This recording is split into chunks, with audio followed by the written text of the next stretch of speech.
Okay, Assalamualaikum dan salam sejahtera semua. So, kembali kepada segmen rumusan survey.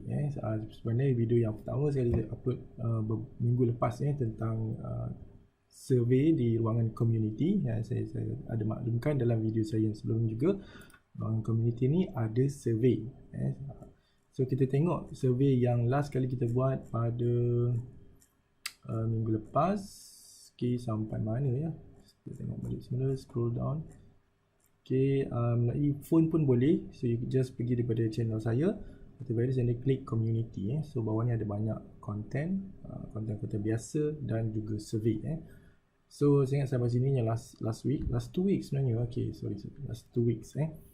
So kita tengok sebab saya tengok votes dah banyak juga, tapi ada juga yang tak sampai 100. Saya target at least 100 votes dan saya buat video survey. Okey, untuk tak buang masa lagi, so kita teruskan untuk yang soalan pertama. Adakah unit produk Ativa anda mempunyai masalah rattling noise yang hangat diperkatakan sebelum ni? Okey, untuk saya saya jawab untuk diri saya tak ada bunyi tu, alhamdulillah. Tapi daripada 69 orang kat sini, dia kata ada 41%.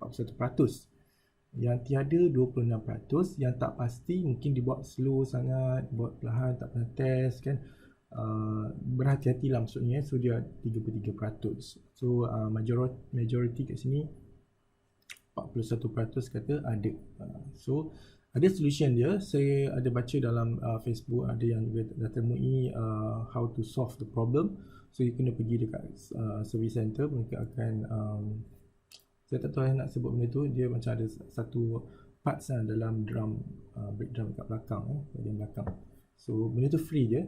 Dia orang tak panggil untuk recall sebab dia tak melibatkan, tak berkaitan dengan keselamatan, risiko keselamatan. Okay, so bagi anda yang ada bunyi tu, mungkin boleh pergi service center untuk dapatkan bantuan daripada mereka lah. Okay, soalan yang seterusnya, adakah anda memasang body kit gear up place pada produk Ativa anda? Okay, memang cool lah. Saya ingat dilancarkan memang ada option untuk gear up ni. Okay, memang ranggi lah, nampak garang kan. So tapi saya tengok dalam survey ni 100 orang, 104 vote di sini, 20% kata ya, dan majority tidak memasang. 67% kata tidak memasang, dan 13% masih dalam pertimbangan. Okay, sebab dia kena tambah kos juga.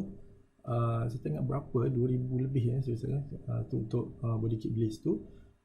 Dan anda boleh dapat DRL dekat bahagian depan. Kita boleh tengok gambar dia, ataupun anda pun dah tahu dah, boleh google dan nampak body kitnya macam mana. Seterusnya, soalan yang seterusnya, adakah anda berpuas hati dengan kualiti sistem audio produk Ativa? Yang ini pun very subjektif, bergantung pada pendengaran masing-masing, preference pada muzik. Bagi saya, untuk saya jawab soalan ni, saya rasa puas hatilah, rasa acceptable. Bukan sangat berpuas hati, saya berpuas hati saja, 20%. Tu buat saya kat sini. Sebab saya rasa kalau dia terlalu kuat, dia akan macam pecah-pecah sikit, gegar-gegar bunyi sebab dia tak ada power amp. Tapi okey lah, sebab saya bukan jenis yang suka pasang kuat-kuat lagu. Saya rasa memadai lah untuk bukan sampai full volume. Saya rasa sederhana je saya dengar. Dan kebanyakannya saya gunakan Apple Music ataupun daripada phone saya.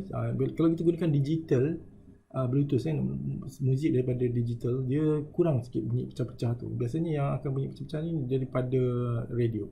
Okay, so far saya tak ada masalah dengan bunyi ni. Tapi kita tengok survey, 99 orang, 24% sangat berpuas hati. Okay, mungkin ni orang dia tak apa particular sangat tentang muzik. Berpuas hati macam saya. Okay, biasa-biasa saja, macam okey lah, tak penting sangat kan. Bagi dia ada muzik, okey, boleh dengar radio. Okay. Ada juga 7% yang tidak berpuas hati, dan 6% sangat tidak berpuas hati. Mungkin dia dah tukar lah speaker baru. Dia tambah woofer ke or something kan. Macam Daihatsu Rocky, dia ada ADS kalau tak silap saya, dia macam power amp lah, letak kat bawah seat tu. So bunyi dia lebih sedap. Okay, anda boleh tengok dekat Indonesia punya version, Cherokee ada subwoofer. Okay, untunglah diorang. Okay, untuk soalan tadi saya cuba untuk jawab untuk diri saya sendiri. Dan body kit Blaze ni saya tak pasang lagi. Setakat ni saya tunggulah. Mungkin saya kategori dalam pertimbangan. Okay. Okay, soalan yang seterusnya. Ciri yang manakah paling anda hargai dalam produk Ativa? Maknanya paling appreciate saya sangat. Ya Allah, betulnya cerita aku ni ada benda ni. Maksud saya macam itulah. So, alright, ramai juga yang vote 144 vote. 44 yang participate dalam survey ni. So, majority, saya nampak 35% sangat appreciate ada adaptive cruise control. Saya tak tahu kenapa. Saya jarang guna, tapi saya pun appreciate dengan adaptive cruise control. Sebab biasanya feature ni ada dalam kereta-kereta atas 100,000. BMW, Mercedes kan, banyak lagi lah kereta-kereta mewah yang ada adaptive cruise control ataupun intelligent cruise control. Dalam Proton X50 pun yang sangat premium dengan apa tu, flagship flagship ada adaptive cruise control, tapi dia panggil saya tak pasti dia panggil adaptive cruise control atau intelligent cruise control. Okay, so yang ni agak mungkin beruntung lah kita ada. Kita 70,000 je ada adaptive cruise control ACC. Kemudian yang kedua tertinggi orang sangat appreciate ialah blind spot monitor dan RCTA. RCTA ni kalau kita reverse tu, ada kereta datang dari arah kanan atau kiri. So biasa dekat shopping complex lah kan. So kita reverse, ada bunyi treng. Saya ada buat test, ada video dia tentang dua-dua ni. So saya pun bersetuju yang ni agak membantu. Kerana yelah, sekarang kita sibuk kan benda ni. Saya pun pernah melanggar orang kat belakang sebab tak ada RCTA ni.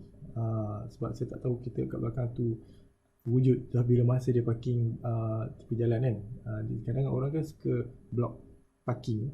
Dia tengok belakang, dia maknanya belakang saya memang ada kereta tengah parking, dia layer lagi yang belakang tu, jadi terkena dinding kereta dia. Okay. Blind spot monitor ni pun bagus bila nak switch lane dan dia termasukkan signal, so dia akan bagi tahu lah ada kereta kejap akan bunyi. Otherwise kalau kita tak masukkan signal, dia just blink saja, menyatakan bahawa ada kereta lah, tapi dia tak bunyi alert. Kemudian yang ketiga tinggi ialah lane departure warning dan lane keep control. So yang ni pun agak popular juga. Okay. Sebab dia kerap bunyi. Sebab kita rajin sangat pakai signal, so dia rajin bunyi. Lane departure warning, tapi lane keep control ni dia ada dalam ACC saja untuk version AV yang ada lane keep control ni. So masa dia gunakan ACC. So yang ni pun sebenarnya bagus. Yang ni bagus, make sure kita dalam lane yang betul, dalam jalan yang betul. Cuma tak semua keadaan lah, ada jalan yang tak ada lane tu, ada garisan-garisan kat jalan raya tu, apa nama di situ. So baguslah dia membantu kita supaya kita sentiasa di tengah-tengah dalam lane. Dan juga ada steering assist. Tapi tak semua orang suka steering assist tu, yang mana dia akan bantu untuk ketengahkan secara automatik. Dia beratkan steering ataupun dia pulas steering ke tengah. Itu lane keep control. Okay. Kemudian adaptive driving beam atau adaptive high beam, yang ni pun saya sangat appreciate. Memang terang, saya orang Rabun Silau, so memang nampak perbezaan lah. Kadang-kadang saya bawa kereta lama yang pakai bulb pakai halogen, so memang dapat perbezaan dia lah. Bila you all dah pernah biasa bawa kereta Ativa ni, tiba-tiba bawa kereta lama kan yang halogen, so saya rasa macam tak nampak lampu tu macam kekuningan kan. Saya tu apa kat depan ni, sebab kita dah biasa dengan lampu terang, tiba-tiba kita pakai kereta yang lama, so rasa macam tak cukup terang. So masa tu lah kita rasa sangat selesa dengan Ativa ni, macam menyuluh yang begitu terang sekali. Satu lagi lah button, power button 10% saja yang appreciate. Sebab saya rasa ramai yang memilih produk Ativa ni bukan kerana dia terlalu laju, bukan kerana dia ada turbo sangat, sebab yang lain-lain. Sebab tu saya tengok dalam video yang drag tu kan, tak ramai tak kisah pun walaupun Ativa tak menang. Sebab kita pembeli Ativa ni biasanya dia bukan kerana dia boleh pergi laju sangat. Itu bonus lah, sebab dia boleh ada turbo dan ada power button ni satu bonus sebab satu lagi dari segi penjimatan, harga yang rendah. Kan kita dah dibincang kenapa kita beli Activa sebelum ni. Sehingga majoriti menyatakan bahawa dari segi penjimatan dan kos pemilikan yang murah kan, yang rendah. Okey, selain itu saya ada juga post tentang video ni, Adrian dengan kawan dia mengenai produk Activa. Kenapa dia beli Activa, anda boleh tengok video ni. Okey, seterusnya, adakah anda berpuas hati dengan Adaptive Driving Beam atau Auto High Beam serta kecerahan cahaya lampu LED Activa? Saya precise lagi yang tadi tu ke dalam satu soalan. Majoriti ni memang sama berpuas hati, saya pun sangat berpuas hati. Saya rasa ni adalah kereta yang paling terang lampu dia. Saya pernah bawa kereta, banyak kereta sebelum ni, kecuali Mercedes-Benz C200 saya pernah bawa, equivalent lah, sama. Yang tu pun sangat terang, dia pun pakai LED, terang. Activa ni pun sangat-sangat puas hati. Ada juga 23% yang berpuas hati, ada biasa-biasa saja, mungkin dia dah biasa kereta yang lampu terang LED ni. Ada yang tidak berpuas hati 4%, dan satu saja yang sangat tidak berpuas hati. Mungkin dia concern tentang lampu Activa ni agak tinggi, orang akan flashing kan. Saya mula-mula pun ada masalah ni, tapi sekarang dah kurang. Sama ada orang dah faham Activa memang lampu dia tinggi, ataupun sistem ni dah makin biasa, dia dah ada training data, dan dia akan dah belajar lah mana adjust dia punya height tu kan. Sebab saya dah jarang orang high beam saya balik. Mula-mula tu memang ada.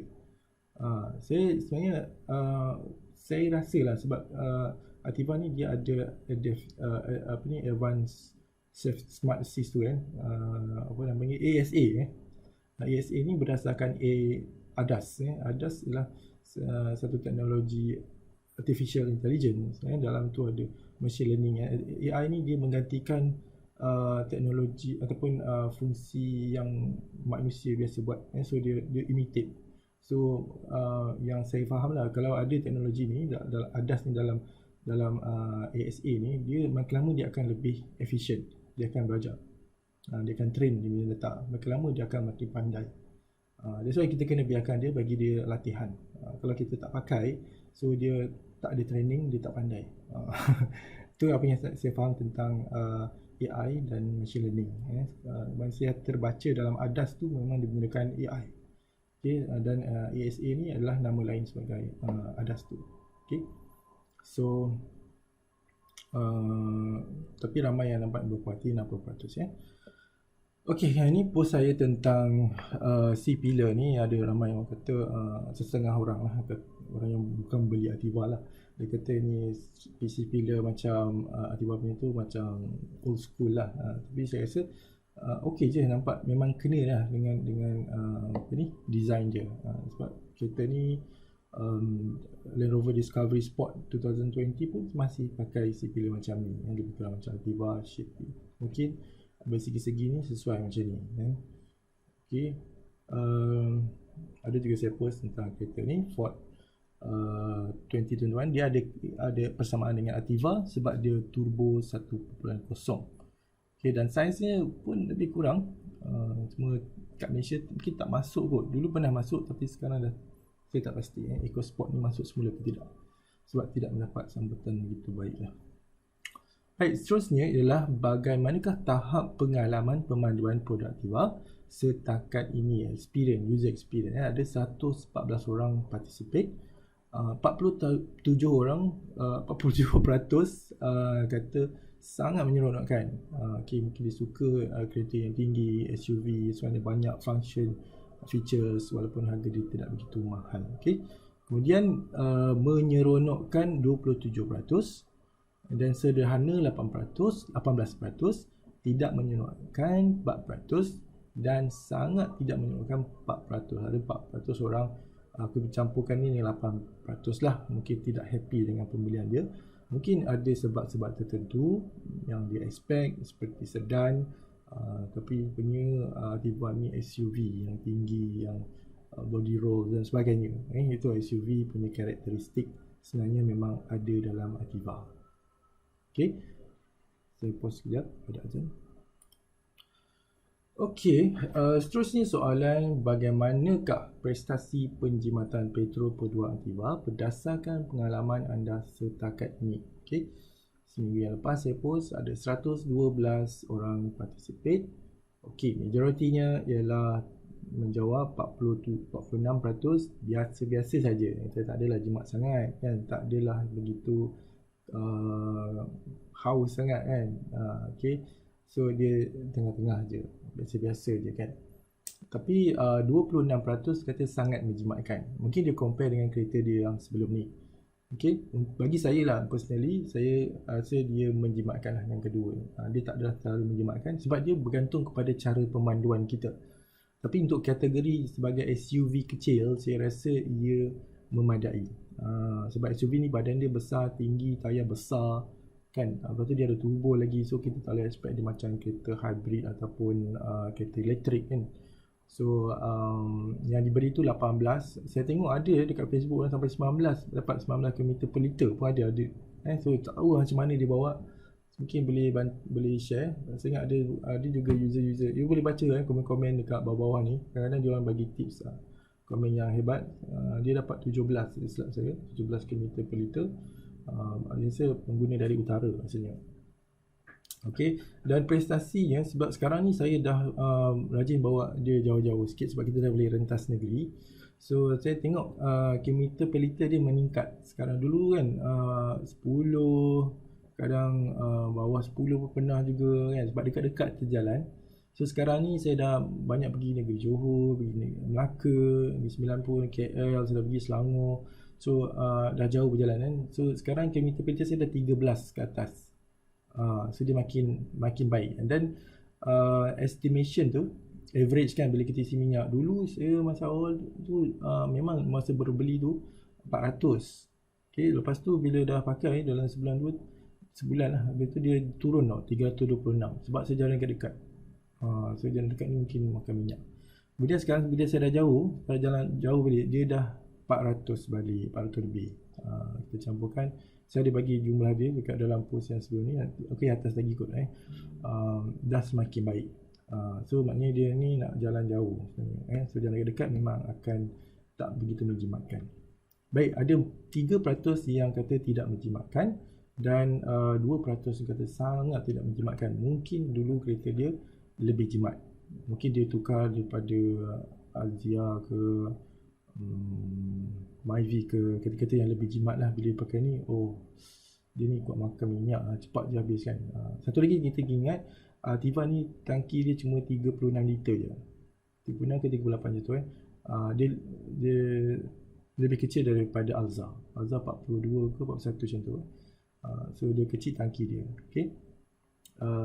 Okay, so ada tips pemanduan penjimatan saya ada bagilah dekat atas. So ini adalah post tentang Myvi facelift yang akan lancarkan tak lama lagi. Saya just quote pada Thaqib Mohamid punya channel. Okay, seterusnya tentang Aktiva ni, adakah anda berpuas hati dengan posisi duduk dan ketinggian produk Aktiva, sitting position? Okay, mungkin ada yang berpuas hati, ada tidak berpuas hati. So sangat berpuas hati 54%. Saya pun sangat berpuas hati. Saya compare dengan kereta saya sebelum ni dan pengalaman-pengalaman yang saya dah lalui bersama Aktiva ni, saya sangat berpuas hati dengan sitting position Aktiva. Mula agak sempit saya rasa, kalau banding dengan Alza memang dia kecil sikit daripada Alza. Tapi sekarang saya dah sesuaikan diri. Saya punya vote kat sini sangat berpuas hati dan 24% kata berpuas hati, sederhana 18%. 1% tidak berpuas hati dan sangat tidak puas hati 2 orang. Okey. Mungkin pengguna sedan, bekas pengguna sedan, dia biasanya tidak berpuas hati lah. Okey. InsyaAllah lama kelamaan anda akan akan selesa lah. Dia dapat selami jiwa SUV ni macam mana. Kemudian, mengapakah anda tidak memilih Proton X50?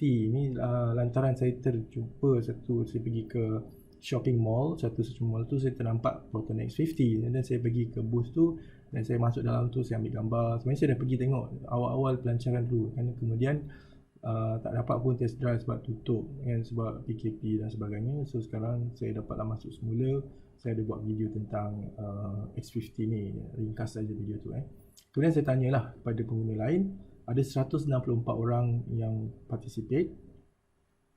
Okey, majoritinya kata kenapa beli Ativa tak beli X50. Kos pemilikan melebihi bajet. Okey, mana kata mungkin mahal installment bulanan, mungkin servis, and then banyaklah faktor-faktor lain. Dari segi pemilikan ni bukan saja harga dia saja, installment, servis, and then parts. Parts dia mungkin tak banyak sangat kat Malaysia ni. Mungkin tak lama lagi mungkin dia akan lebih murah, lebih banyak parts. Tapi kalau dibanding dengan Pro 2 mungkin lebih banyak parts lah. So kos pemilikan lebih tinggi, sehingga road tax tak adalah terlalu tinggi sangat, 1.5 turbo. Kemudian yang kedua tertinggi, lebih suka dan yakin dengan Pro 2. Yang ini pengguna Pro 2 yang setia. Mungkin saya kata saya boleh pilih yang ni kan. Saya rasa pun sama yang ni. Saya boleh beli insyaAllah, Alhamdulillah. Tapi itulah, saya suka tukar kereta. Saya takut, saya rasa lebih yakin dengan Pro 2 ni lah. Dan ada juga yang pilih 20% ni tempoh menunggu terlalu lama. Yang ni saya setuju juga. Saya pun pernah tanya masa dilancarkan tu. Dia kata ambil masa dalam 2-3 bulan. Lepas tengok lagi dalam Facebook, ada yang kata lebih lama daripada tu. Ada yang sampai 9 bulan dan sebagainya. So mungkin lah dia mampu beli, tapi mungkin sebab tak boleh nak tunggu lama sangat. Okay. Dan juga ada 12% yang kata bukan teknologi Jepun. Ada orang yang memang suka Jepun punya products. Mungkin ada kaitan dengan Pro 2 ni. Alasan ini kerana yalah, Jepun dia dah experience lebih lama dengan kejuruteraan otomotif ni. Toyota, Honda, Nissan, apa lagi, semua kebanyakan kita daripada Jepun, kereta-kereta Jepun. Dan X50 tu mungkin dia daripada China, tetapi dia ada teknologi Volvo, Sweden. Okay, tu kehebatan dia. Okay, tapi ramai yang suka yang teknologi Jepun, 12% saja. Kemudian ada juga yang jawab terlalu cantik dan premium.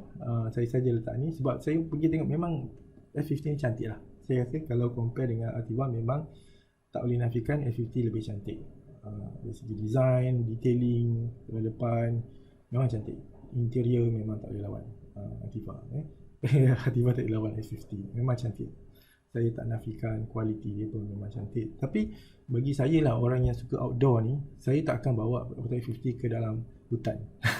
Sebab saya paling banyak lagi hutan-hutan yang saya nak masuk dengan Ativa ni. Saya rasa macam saya tak sampai hati nak bawa X50 sebab dia terlalu cantik. Macam orang lah, kita ada seseorang yang sangat cantik, kita nak bawa dia ke tempat yang masuk hutan. Tapi ada juga kan orang yang cantik masuk hutan, tu jenis yang lasak lah.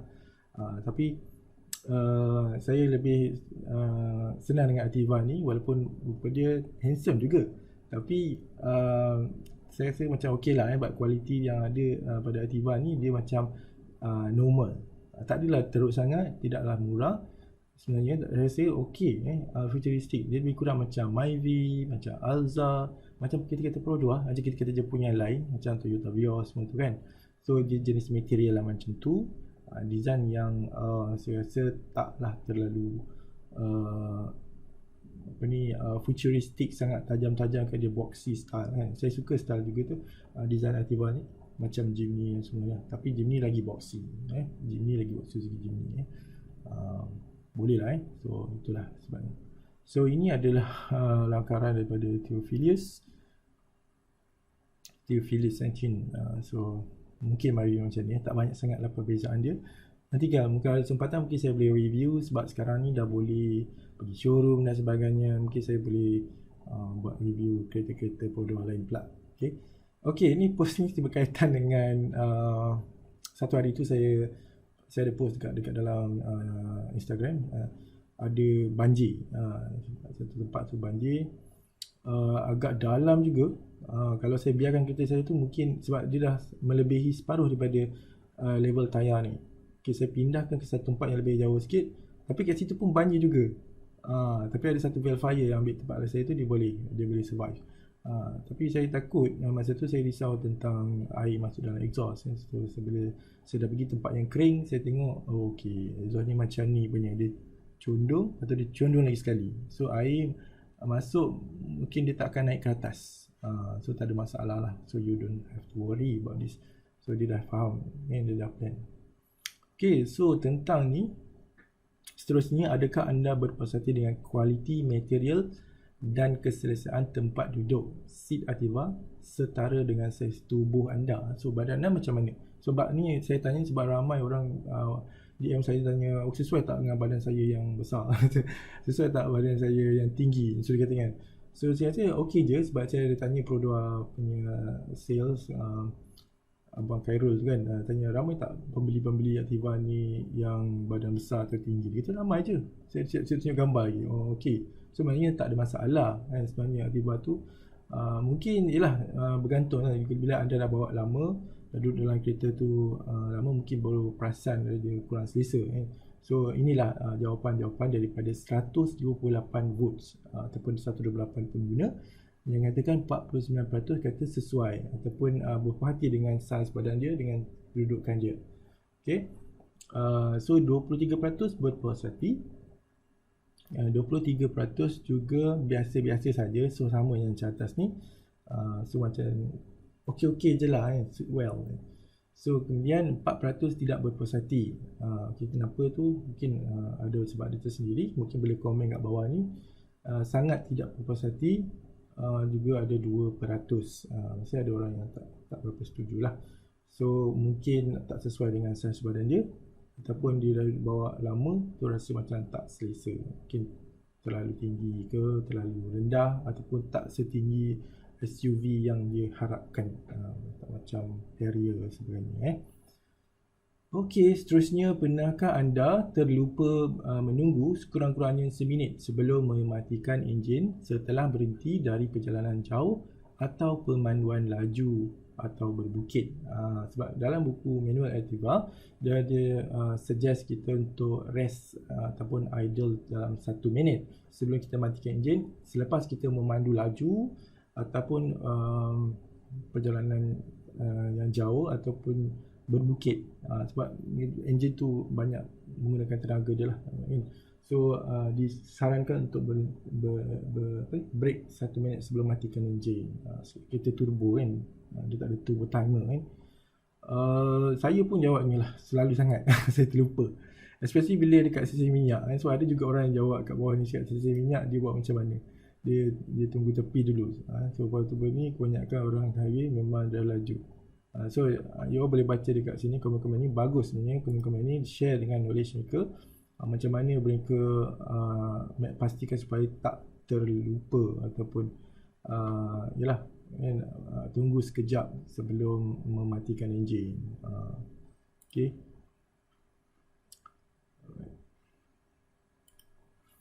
Okay, so 33% kata kadang-kadang saja. Selalunya diingat. Okay lah, saya pun kadang-kadang lah saya tak adalah selalu sangat sebab saya biasanya kalau sampai tu memang saya juga check phone saya dulu, WhatsApp ke, tempat orang call ke sebelum saya matikan enjin. Mungkin ada benda yang saya terlupa nak beli ke kan, saya tengok phone dulu. Itu satu cara lah untuk kita bagi dia rehat dulu. Tengoklah phone dulu, ataupun kemas-kemaskan barang-barang apa-apa yang nak bawa keluar kan. So itu akan ambil masa juga 1 minit kan. Sebenarnya kita punya SOP lah sebelum kita nak keluar kereta kan. Tapi kadang-kadang kita in rush, kita nak cepat kan. So tu yang kadang-kadang kita matikan terus. Okay, belum pernah ni bagus ni orang ni. Memang dia ingat, dia selalu ingat. So dia memang akan tunggu 18%. Especially dia mungkin dia sebelum ni tak pernah ada kereta, ataupun dia memang dari awal dah tahu memang kena buat macam ni. So dia dah standard.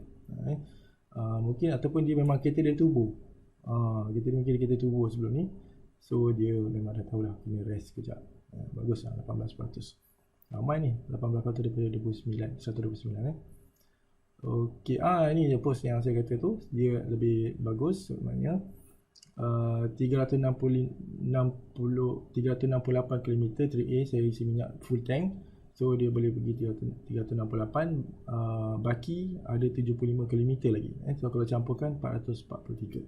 So So ada juga orang komen yang dia dapat lebih daripada ni. Jom boleh baca kat bawah ni.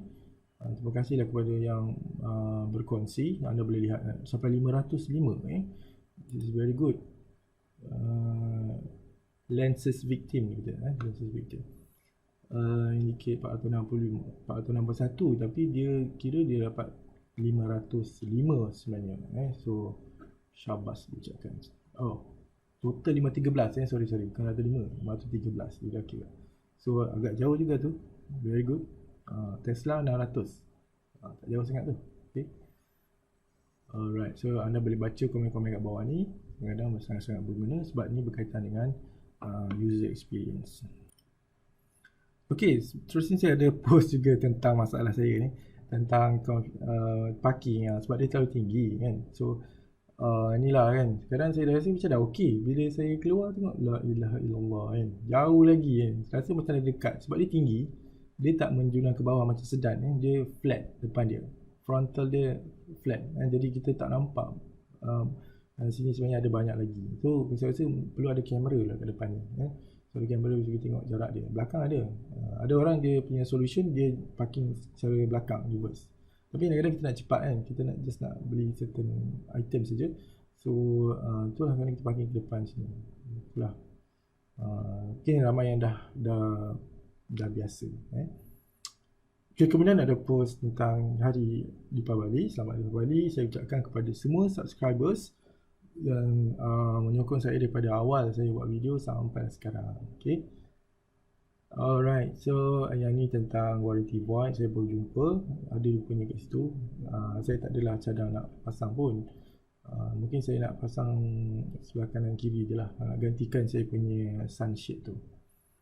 Okay, ikut ada idle indicator. Yang ni pun ada orang tanya, saya post kat sini. Sebenarnya anda boleh baca sendiri dalam manual download manual dan baca dalam tu. Ada juga bahasa Melayu. Okay, Ativa anda masih ada berbau hangit tak sekiranya memandu laju atau semasa keadaan jalan mendaki selepas perbatuan 10,000 km? So mungkin namanya dari servis. Saya pun dah lebih servis. Untuk saya, okay, sebanyak 53% kata dah tak ada bau tu. Untuk saya masih kategori yang ni, dah berkurangan semasa laju dah kurang, tapi ada masa mendaki.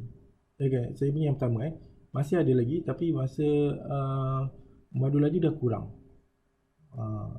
Mendaki masih ada lagi. Saya rasa agak kuat juga kadang-kadang bila mendaki. Tak tahu kenapa. Mungkin siapa-siapa yang ada langsung ni boleh share lah kenapa anda tak ada bau lagi. Adakah anda tak ada bau ni daripada awal dapat ataupun selepas 10,000 km? Okay, boleh share lah kat kami kan. So yang ni masih sama untuk kedua-dua keadaan. Tak ada perubahan, memang agak bau je angin. Ada juga pengguna yang komen kat bawah ni dia bawa kepada service center tak ada bagi solution. Tak tahu lagi apa dia. Tapi saya ingat lah masa saya beli Alza pun macam tu. Dia bau awal-awal. So selepas beberapa bulan tu dia dah tak ada bau. Okay. Mungkin ni agak tempoh dia lama sikit sebab kita PKP, kita jalan-jalan. So hopefully dalam bulan depan mungkin ada perubahan. Okay. So ini saya post tentang Toyota Race dah sampai Dominican Republic. Dan saya baca juga berita webcar dia kata 50 negara akan menerima Toyota Race dan Rocky. Malangnya Ativa tak dipasarkan keluar. Ativa hanya dipasarkan di Malaysia saja. Tak tahulah in future, who knows, mungkin diorang ada perubahan. Tapi okey lah, sebenarnya kurang-kurangnya dari tepi ni sama macam Ativa kan. So macam dalam dia mungkin lain. Saya tengok yang iklan untuk Dominican Republic ni, Toyota Race ni ada Android Auto dan juga CarPlay, Apple CarPlay. Okay, untuk yang terakhir sekali, yang baru-baru dalam 20 jam yang lalu, pun ramai dekat 100 orang dah vote. Alhamdulillah, baik. Soalan ni, turning radius Ativa yang kecil sangat berguna bila membuat pusingan U. Saya sangat setuju sebab Alza pun okey sebenarnya. Sebagai MPV saya rasa dia pun turning radius yang baik. Tapi Ativa ni memang sangat baik. Saya rasa dari itu macam dah tak cukup. Mungkin sebab dia tinggi, jadi saya boleh budget dengan baik. Dan jarang saya terpaksa reverse balik semula, tak cukup, memang perfect. So 58% sama macam saya, setuju. 19% dan 19% kata setuju saja dan boleh lah. Okay, 19% mungkin kita ada sebelum ni pun lebih kurang je. Kemudian ada 2% yang tak setuju dan 2% sangat tak setuju. Okay, so terima kasih kepada semua yang sudi vote ataupun participate dalam survey saya ni. Sebenarnya bukanlah untuk diri saya, untuk you all juga, untuk you all tahu macam mana keadaan kereta kawan-kawan lain yang menggunakan Ativa, dan juga berguna kepada mereka yang merancang untuk beli Ativa in future kan. So dia boleh tengok komen-komen. Sebenarnya bukan ni saja, anda boleh tengok lagi daripada bawah sekali, ada yang vote-vote lain yang masih lagi orang bagi vote menjawab soalan tu. Okay, anda boleh tengok video saya yang sebelum ni tentang rumusan survey ni. Okay, so rumusan survey ni satu segmen baru lah. So saya akan buat dari semasa ke semasa. Okay, soalan-soalan lain yang akan ditanya akan datang, insyaAllah. Kalau ada soalan yang anda nak saya tanya, mungkin boleh komen saya dekat bawah mana-mana ni lah. So insyaAllah saya akan buat, jadikan dia satu soalan. Okay, itu saja untuk kali ini. Terima kasih. Assalamualaikum dan salam sejahtera. Hati-hati memandu dan jaga diri SOP ya. Assalamualaikum.